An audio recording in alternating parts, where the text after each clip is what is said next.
राज्यभरात भोंदूबाबा खरातचं प्रकरण गाजत असतानाच आता अनीस म्हणजेच अंधश्रद्धा निर्मूलन समिती आक्रमक झालेली आहे। राज्यभरातील अनेक जे भोंदूबाबा आहेत त्यांना शोधून त्यांचे प्रूफ सहित सर्व त्यांना शोधून आता पोलिसांमध्ये त्यांची तक्रार देणार आहे। सर्वांची यादी पोलिसांमध्ये देणार असल्याचं त्यांच्याकडून सांगण्यात आलेलं आहे। तसं त्यांनी निवेदन देखील दिलेलं आहे आणि आता आपल्या सोबत याच विषयावरती बोलण्याकरिता अनीसचे राज्य कार्यकारीचे सदस्य आहेत श्रीपाल ललवानी।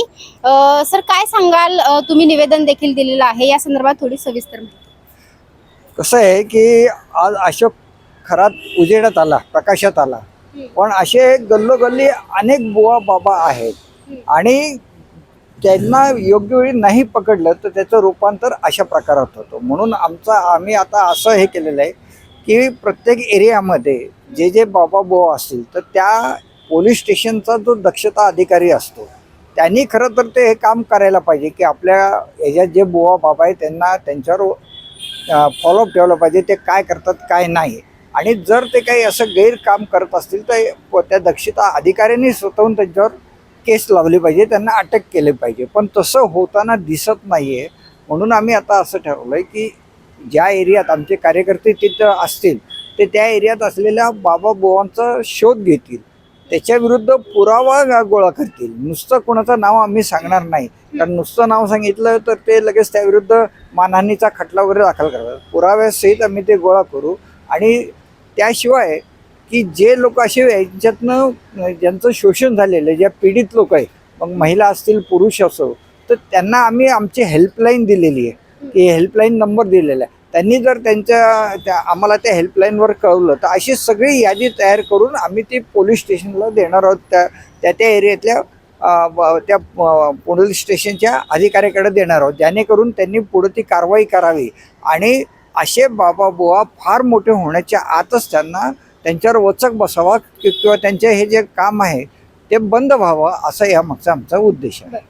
आपण पाहतो की अनीस म्हणजे अनेक वर्षांपासून अशी कार्य करत आलेले आहे, मात्र आतापर्यंत अशा भोंदूबाबांना पकडलं आहे का, असे म्हणजे खरात सारखे प्रकरण?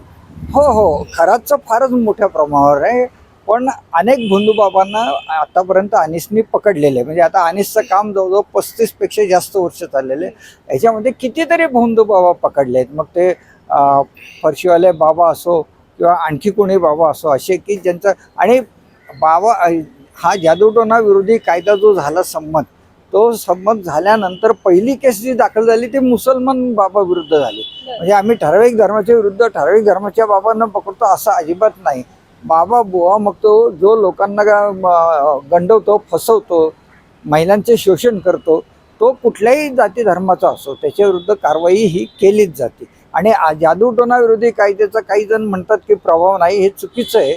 का आतापर्यंत जवळजवळ 2000 केसेस जादूटोणा विरोधी कायद्या गेल्या 12 वर्ष झाली जादूटोणा विरोधी कायदा होऊन, त्यामुळे 2000 केसेस दाखल झालेले आहेत, त्यातल्या अनेकांचे निकाल लागलेले आहेत, काही बाबांना शिक्षा पण झालेल्या आहेत।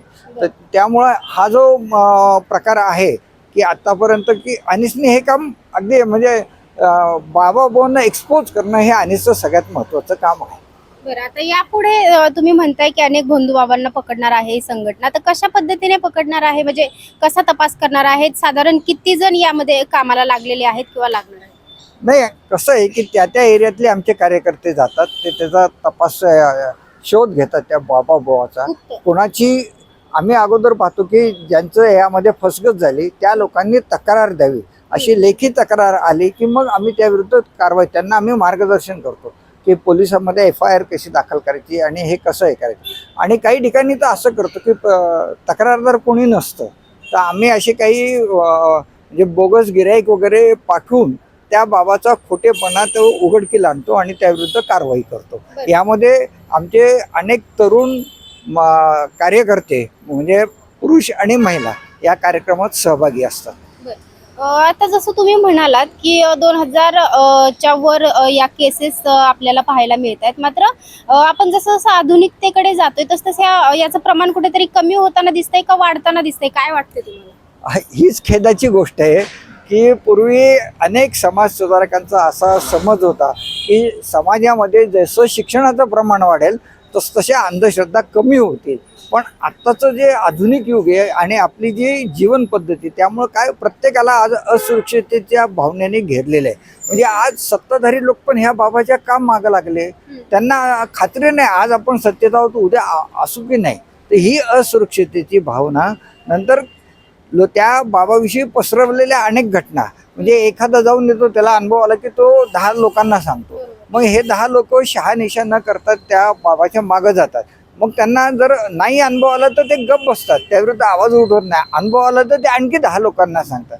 अशा पद्धतीने ह्या बाबाबुवांच्या याचा प्रसार आणि प्रचार होत असतो. आणि गेले काही हे की हे जाणीवपूर्वक केलं जाते. म्हणजे जादूटोणा विरोधी कायदा झाल्यानंतर त्याचं वचक बसायला पाहिजे होतं. एवढे लोकांना अटक झाली तरी हे प्रमाण थोडं वाढतच आहे. ही खेदाची गोष्ट आहे. नक्कीच प्रमाण वाढते तुम्ही म्हणताय, पण न शिकलेली लोक किंवा अडाणी लोक जर गेली तर ते ठीक आहे. पण शिकलेली लोक किंवा सत्तेमधील असतील किंवा कुठल्या तरी पदावरती बसलेली लोक जर जात असतील तिकडे तर त्या संदर्भात तुम्हाला काय वाटतं? आणि एकूणच तुम्ही आता या खरातच्या प्रकरणामध्ये देखील पाहिलं असेल, रुपाली चाकणकर असतील त्यासोबत इतर देखील नेत्यांचे अनेक त्यांच्यासोबत फोटो पाहायला मिळतात. काय वाटतं त्या संदर्भात? नाही, याच्यामध्ये मुख्य कसं आहे की आता ही थोडीशी त्याच्यात आधुनिक बुवाबाजी आली. जे पूर्व बाबा असे छोटे मोठे चमत्कार करून अडाणी लोकांना फसवत होते.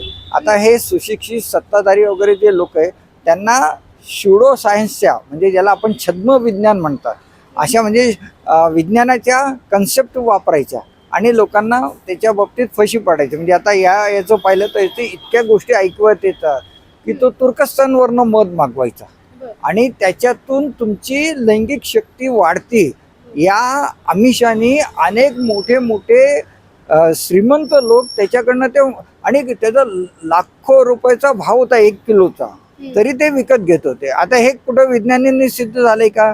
तर तसं नाही. मग पण विज्ञानाची कन्सेप्ट वापरली म्हणून असे छद्म विज्ञान आहे. त्यामुळे या छद्म विज्ञानामुळं याचं नीट शहानिशा न करता आणि आणखी एक गोष्ट म्हणजे आपल्या शिक्षणातून अंधश्रद्धा निर्मूलन फारसं कुठे शिकवल्या जात नाही. आमची सगळ्यात प्रमुख मागणी आहे की लोकांनी वैज्ञानिक दृष्टिकोनाचा अंगीकार केला पाहिजे. आपल्या संविधानाच्या 51व्या कलमामध्ये आपलं हे कर्तव्य सांगितलं आहे नागरिकांचं की वैज्ञानिक दृष्टिकोनाचा प्रचार आणि प्रसार करणं.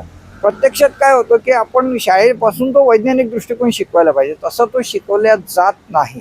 आणि बाकीच्या भारूड म्हणजे आणि समाजातही वावरताना इतर गोष्टी खूप असतात की लोक त्याला फशी पडतात आणि अशा बाबाबुवांच्या नादी लागतात. आता वैज्ञानिक दृष्टिकोन आपण वाढवला पाहिजे असं तुम्ही म्हणताय, मात्र अनेकांकडून आरोप केले जात आहेत की यांना राजकीय लोकांनी कुठेतरी म्हणजे आणखीन पाठिंबा दिला. त्या संदर्भात काय वाटते तुम्हाला? नाही आहे ते तर भाग आहे. कारण हा ज्या प्रमाणात असते जे एक केसेस बाहेर येतात, एक व्हिडिओ बाहेर येतात, तर कुणाचा तरी असा पूर्ण पाठिंबा असल्याशिवाय हा ह्या लेवलला जाऊ शकत नाही. पण राजकीय पुढाऱ्यांनी तर काय एखादा आता याचं एवढं मोठं तिथं मंदिर त्यांनी उभं केलं, त्याचा तो अध्यक्ष होता, रुपाली चाकणकर तिथल्या सदस्य आहेत ह्याचा. पण ह्या आपल्या राजकारणी लोकांना सुद्धा असा कोणीतरी बुवा बाबा लागत असतो. म्हणजे हे तिकडे जातात म्हणजे हे लोक धार्मिक आहेत असं समजून लोक ह्या राजकारणी लोकांच्या मागे लागतात की बुवा ज्या अर्थी हा काहीतरी धर्माचं काम करतोय त्यांना असं वाटतं हा बुवा धर्माचं काम करतोय.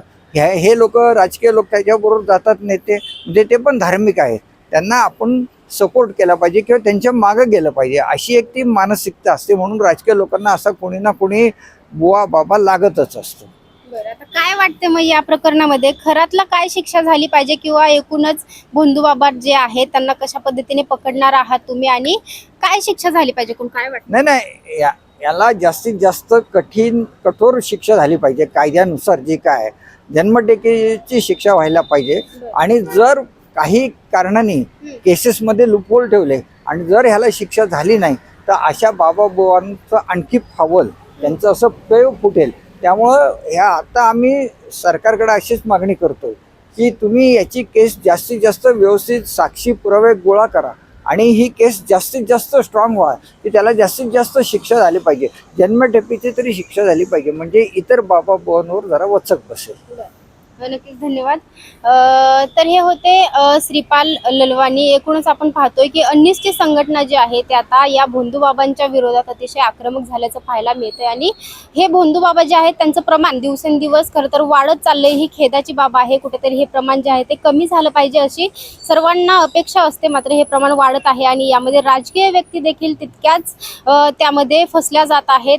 त्याचं प्रमाण कुठेतरी कमी झालं पाहिजे आणि या खरात भोंदूबाबा जो आहे त्याला आता जन्मठेपेची शिक्षा झाली पाहिजे अशी देखील मागणी त्यांच्याकडून करण्यात येते. Snehal Nimgare, Maharashtra Times online.